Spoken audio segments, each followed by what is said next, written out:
Pasti mendukung, pasti mendukung. Tapi proses menuju itu bisa saja ada dinamikanya.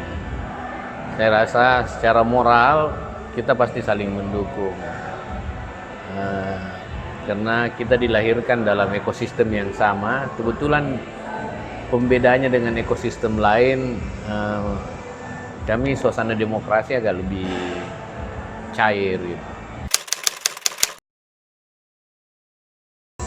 Setelah setiap hari selalu ketemu. Kalau Pak Sarul terakhir saya ketemu kemarin dulu. Ya, dia tanya perkembangannya.